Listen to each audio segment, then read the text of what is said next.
Hi guys, I am MJ and this is my channel. Kung naaalala nyo yung isang video na na-shoot namin last time sa Reels ko for Facebook, that's the time na nakapag-apply ako ng GoTime debit card sa kiosk ng Valenzuela People's Park. Sa mga hindi pa nakakapag-apply, mag-apply na kayo dahil may good news pa ako sa inyo. But before that, itong card na ito ay nakuha ko ng libre at naging sobrang useful sa akin. May isang BankNet Visa card, so i-google nyo na lang para mas maunawaan kung saan-saan natin to pwedeng magamit. At dahil iba naman ang purpose ng video natin na ito, at dahil marites tayo at mahilig sa libre, ito na nga yung good news ko sa inyo. Syempre mag-story time muna tayo. Kinailangan kong mag-cash out from GoTime dahil dito ko nilalagay yung pera ko. Alam nyo na, 2024, kailangan nag-upgrade din tayo so iwas lagay ng cash sa wallet. Kaya nga may cash card or debit card nga, diba? Basic.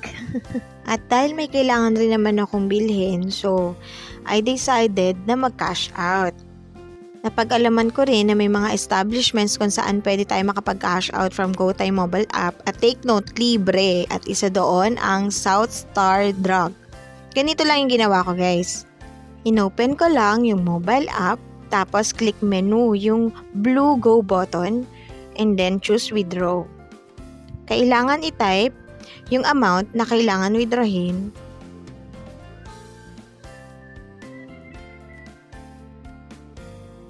Tapos pipili tayo ng establishment kung saan tayo magwi-withdraw, which is South Star Drug.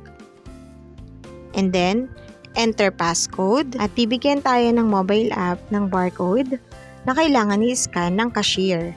At pwede din siyang i-rotate. Charan! At nakapag-cash out na tayo ng libre. O ayan, sana makatulong din sa inyo tong video na to. I appreciate your share and comments. If you like the video, click thumbs up and subscribe to our channel for more. Thank you for watching. See you on the next one.